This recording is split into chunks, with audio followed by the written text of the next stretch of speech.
Sanjay, thanks very much for speaking with me today, and I know you're going to talk about what it's like living with a long-term condition and your experiences and your thoughts around end-of-life planning as well. But first, should we start you just say a little bit about yourself? Yeah, hi, I'm Sanjay Chadha. 47 years old, married with 2 sons, one Rahul, who's 16, and one Rohan, who's 15. I also have secondary progressive multiple sclerosis. I wonder if you would be able to tell me a bit about what having a long-term condition has meant for you. Having a long-term condition has meant many things, but in brief summary it's been devastating in terms of the impact that it's had on the quality of my life, family life, my ability to actually live a good quality of life.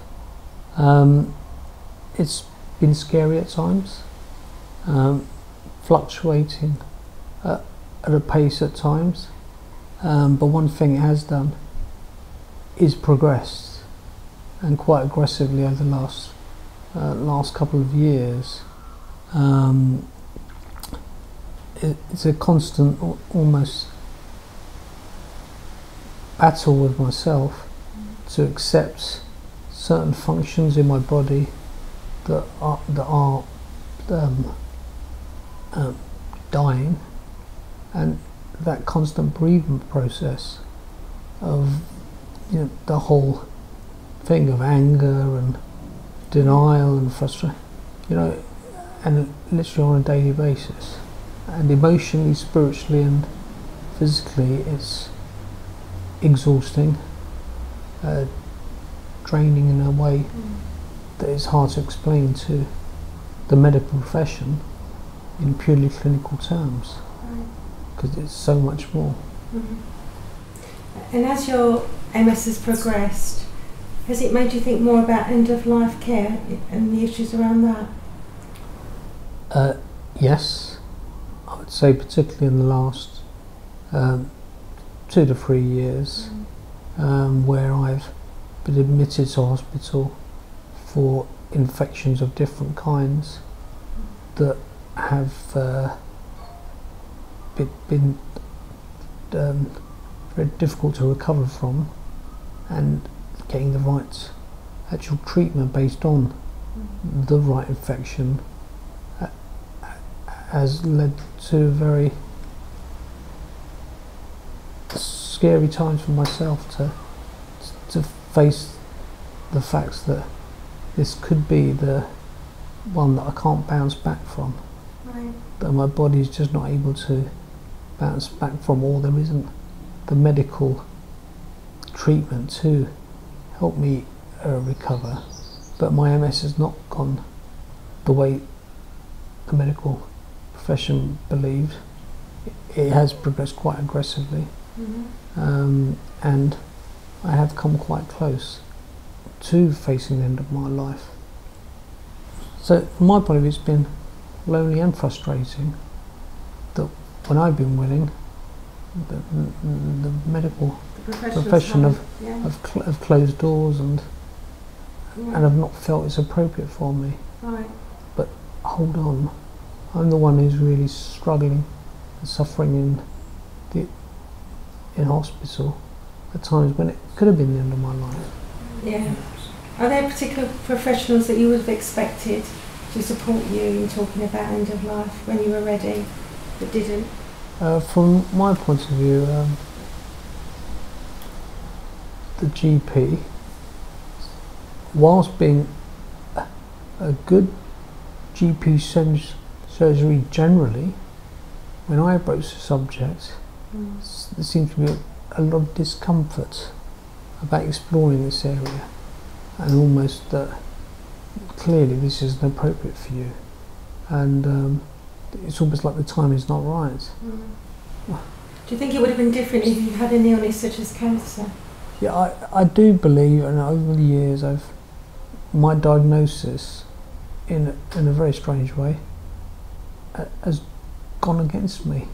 terms of getting access to services, being referred to certain appropriate services. Right, yeah. And I think that's purely because I had the wrong diagnosis. You know, I didn't want this. No. I didn't want any diagnosis, but I feel almost... You sound like you feel like you're being discriminated against in a way. No, I don't feel like it. I have been.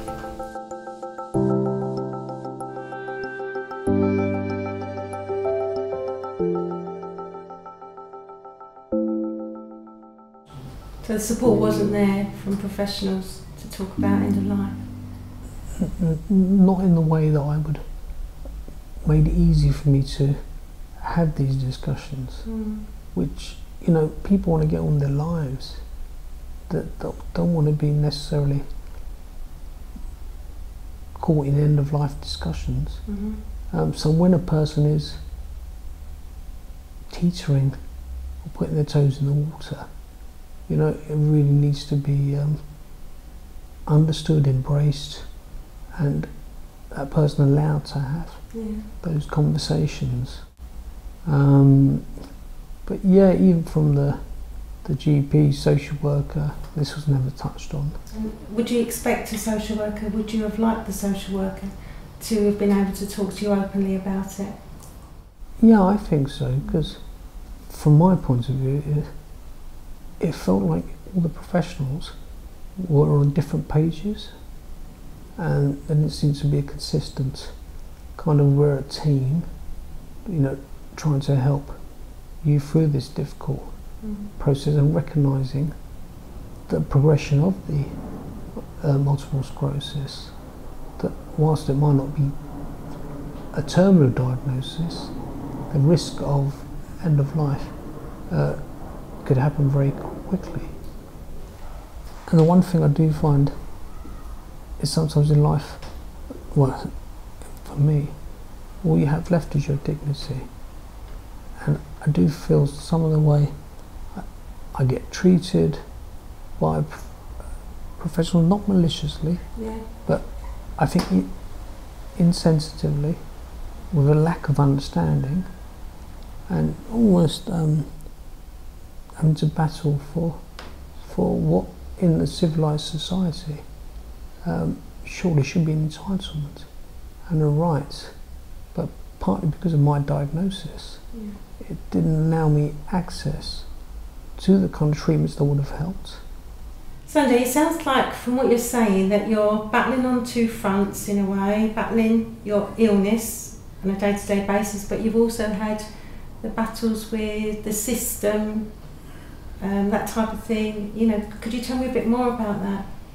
Yeah, I mean, a lot of my energy is spent trying to understand, come to terms with the changes in the illness, the progression, but more of that is spent on dealing with bureaucracy, people's lack of understanding, people ticking boxes, meeting criteria, and wishing not to look at all of me, and just seeing the part that is relevant to their profession, to their job spec. Just seeing you in a sort of a narrow box, do you mean, and not seeing the wider picture, and like holistically, is that what you mean? Yeah, I mean, that's the only way I can sum it up, is, you know, it's not looking at all of me. It's looking at bits of me that are appropriate for them, but I really don't think you can understand what I'm going through, what other people in my situation are going through. It's been heartbreaking in that respect, that I'm spending so much energy trying to battle with the services. It's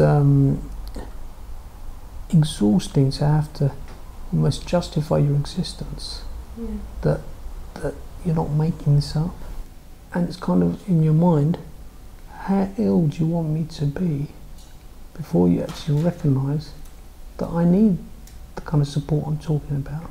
So some of these battles for me were unnecessary, were almost felt like I was, are you sure you're really this ill?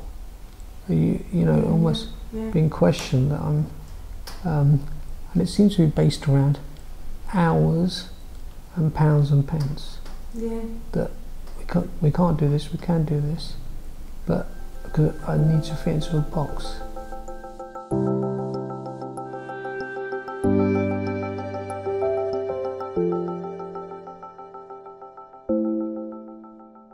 So if it was more of an acceptable part of the work for GPs and for social workers to talk to people, you know, that they're assessing and dealing with on a day-to-day basis, you know, to talk about end-of-life care, that would make it presumably a whole lot easier if people had that opportunity. And we actually, as professionals, we consider that part of our role.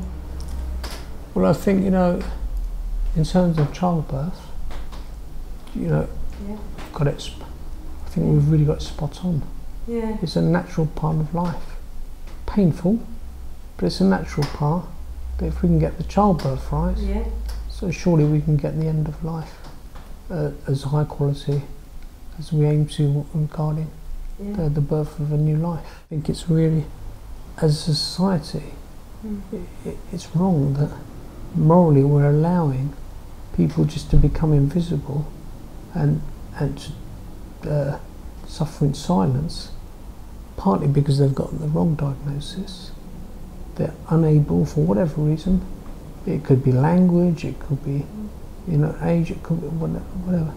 That their views are not understood and heard in a way that actually, you know, we as a civilized society would think that we are looking after people. And I think it's certainly my experience. I could have slipped away several times over the last couple of years, and that would have been it. Have you said earlier you hadn't really had the opportunity to discuss it with any professionals, so does that mean you haven't been able to make any end-of-life plans at all? Thankfully I've been able to, and that was with the help of a hospice that really seemed to understand the issues, concerns, anxieties that I was having, you know, as a young man, having to face issues that I never thought I would have to face. With the help of the hospice, I must say they created a space to really just brainstorm, really let's work out what's important for your wife and kids. So, and that space was, to me, was so precious, because it did enable me to take certain steps, even things like power of attorney, you know, those kind of practical things that we don't always get around to doing. So, but I think really, because of the stigma of hospice, that didn't really need to take hospice to enable that to happen. And when I think about it, it happened by chance. Did it? Yeah, so it wasn't like part of a plan. Right. It was kind of me desperately trying to swim and find some kind of support that I came across the hospice, and that was something I'm so grateful for, because that has opened up a space that, if as the illness progresses, my questions, my concerns are constantly changing and fluctuating as the illness has progressed. But I must say, from my point of view, it took one incredible nurse, assessor for continuing healthcare, that really took the time to really understand the impacts and the effects of this progressive Mm-hmm. MS that helped make a difference in the, you know, it was for the first time, I would say, that someone that really grabbed hold of it. I see. Yeah. However, had it been a different nurse, assessor, it could have been very different. But from my point of view, shouldn't there be a consistent Yes. assessment process, Yeah. so that it doesn't depend on the quality and skills of the actual, Yes, upon a particular yeah. person. Yeah. you know, so I count myself fortunate in that way, but I feel I was lucky. Mm. But actually, to get to that point, I had many years of struggles with social services, even to get a basic thing like respite, which I haven't had for 5 years. But, you know, it would just feel a lot of form filling, Yeah. a lot of justification, be it by telephone, by letter, which again, you know, I'm dependent on carers to put that together. Yeah, of course, yeah. And, you know, we're trying to use the time that we had allocated to just do the things to keep alive, to keep going. But at that time, did you feel like you had any control over what support you were going to have, or did you feel like it was it was somebody else's decision, and you know, did you feel completely powerless? yes, I did feel anxious. I felt things were taken, you know, right from the top. The government's decision to close the Independent Living Fund, which was a big half of my care package, and it closed this May, would have been even more, it has been devastating for a lot of disabled people. Yeah. So yes, you feel disempowered, you do get pushed down there. What's the point? You know, am I proving too expensive? Is that what it's about? But for me, it's far more subtle, because for me, it's a false economy. Because if I'm just using my example, if we don't get this right, it will have major impacts on my wife and my 2 children, and for their health needs in the future. yes. I can just see, actually, it's not as expensive just looking at me, but looking at all of me and the impacts on other adults and, you know, and their health needs. That if we don't get it right, it could have major impacts on the cost of their health needs.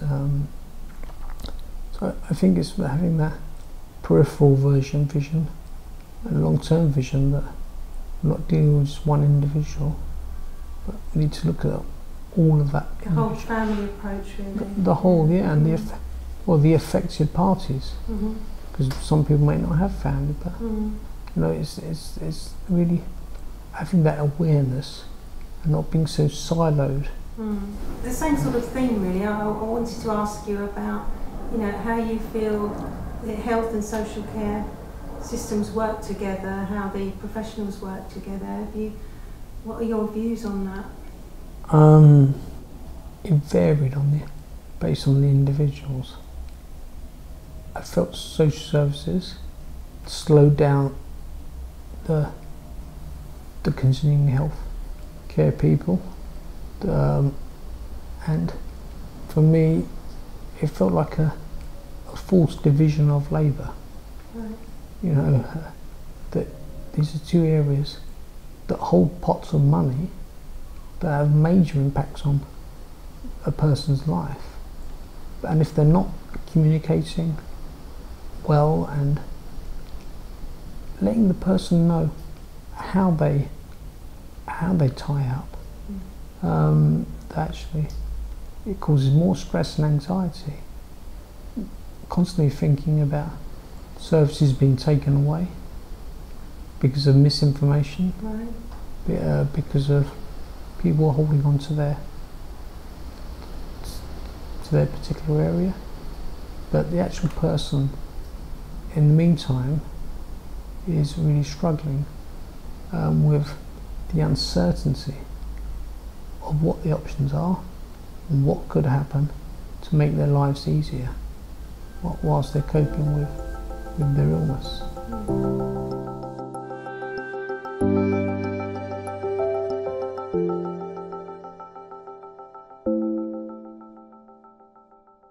Sanjay, can you tell me, do you have any suggestions from your point of view that would further integration between professionals in health and social care?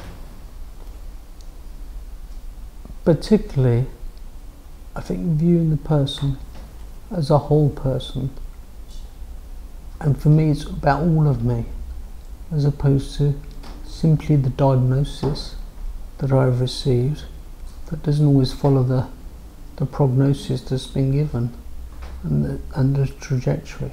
Right. But I think it's thinking creatively outside of what the general criteria are, because when we're dealing with individuals, there is a really big difference between all individuals, even with the same condition. Mm-hmm. So it's really having that mentality of looking at all of me, as opposed to the part of Sanjay that's just been diagnosed with multiple sclerosis. You know, a long term, maybe not terminal, but it's a condition that has devastating impacts, unpredictable, that vary on a large scale from day to day, that won't meet a certain criteria, a certain box. So the ability to really look at each individual holistically and approach their needs in that way, as opposed to a tick box criteria based exercise that often happens. Sanjay, if there was one thing that you could change about the health and social care systems, what would it be, do you think? I think clear, consistent information across both agencies, without a fear of not meeting budgets, not meeting targets, and remembering people's quality of life and their dignity. Particularly, for me, the Independent Living Fund was vital to as an addition to the local authority funding and my contribution to be able to function. Mm-hmm. But what also has made life easier for me is a payroll company that has taken away all of the admin, the concerns I would have about handling money, Mm-hmm. and leaving that to professional people, but having a dialogue to understand how I can use those funds effectively to improve the quality of my life. Mm. The one thing I would plead for is that this is always borne in mind, that processes, systems are there to enable, not to disable, because at times it feels like those systems, those same structures that are there to serve people, are actually stopping people from living a quality of life. And particularly when it comes to end of life, that they do have that dignity and choice and respect to end their lives just as they did when they began their lives. Sanjay, is there any message you would like to give to professionals in health and social care about talking about issues regarding end of life to someone in a position such as yourself? It's quite simple. Let's talk about it, particularly when people are ready to have these difficult conversations. Let's make it easy for them to have those conversations. Let's not shy away from it. Let's enable them to get on with their lives, having the peace of mind that they've actually done the practical issues, cover the practical issues that they need to. So yeah, let's embrace this, just as we embrace life. Let's embrace death. Well, thanks Sanjay very much for speaking to me about these issues. It's been very helpful. And thank you for listening to all of me.